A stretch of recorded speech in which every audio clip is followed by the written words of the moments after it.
Now, I know you're eager to jump into flow setup like we talked about in our previous video, but there's an essential step almost nobody talks about. And it has been my lifesaver when it comes to working as efficiently as possible. Of course, I'm talking about organizing your Klaviyo account in order to avoid searching for hours on end, wasting valuable time, sending the wrong emails to the wrong audience, so many headaches and hair pulling. In other words, not having a system for naming, referencing, and organizing your emails is like trying to navigate a forest with no flashlight, GPS, or a sense of direction. Eventually, a very organized pack of bears might just find you. On the other hand, working in Klaviyo becomes a breeze once you start doing it this way. Now let's focus on the two main areas where this becomes essential inside of your Klaviyo account: flows and campaigns. Here's my tip to get it out of the way faster. Start by adapting our recommended naming guidelines we use here in Savio for your own flows and campaigns. For those of you who are new to this channel and this series, hi, I'm Nate and I run Savio Agency. Created this channel to be a one-stop shop for everything you need to know about scaling your email and SMS marketing for your e-commerce store. With over 200 direct-to-consumer brands successfully scaled under our belt, we've got some insightful tips to share with you. We actually created this free email and SMS marketing masterclass where I'll be sharing the exact strategies we used to generate millions of dollars in email and SMS marketing revenue for our clients. If you're interested in diving deeper, all the video lessons are just a click away.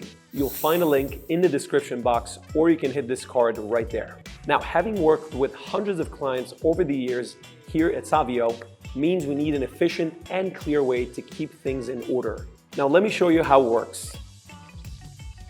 For flows, we use a straightforward flow type, flow name structure. This means each flow is named based on its type or what it does. You see, we have two types of flows: pre-purchase flows or post-purchase flows. Pre-purchase flows are your welcome series, site abandonment, browse abandonment, abandoned cart or abandoned checkout, and back in stock flows. These flows typically meet your customers before making a purchase. On the other hand, post-purchase emails are cross-sell, upsell, win-back, or a review request email. These flow now meet your customer after making their purchase. Now let's look at a few examples to illustrate this point better. A welcome series flow might be labeled like that: pre and the name of the flow, in this case, welcome series. Or a review request flow might be labeled like that: post and the name of the flow, review request. So why do we do it this way? Because it saves us time by instantly letting us know what's the flow's purpose. And that's how you say "hasta la vista, baby" to guesswork, my friends.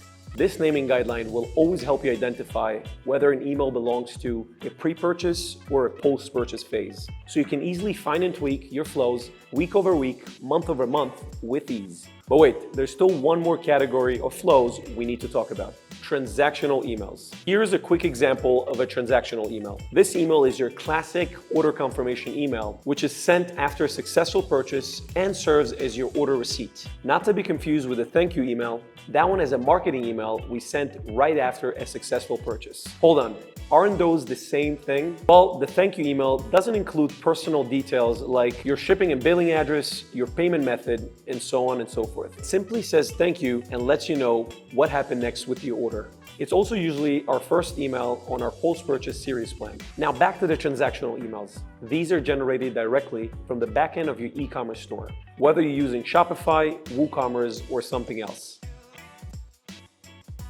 Finally, it's time to move on to campaigns. For campaigns, we use the following format, all in an abbreviated format to keep things nice and organized. This gives us the exact date when a campaign was launched and what it was all about. Let's say a first Black Friday campaign in November may be titled like this. Let's break it down. November is the 11th month of the year, the first campaign in the month, and the campaign's name.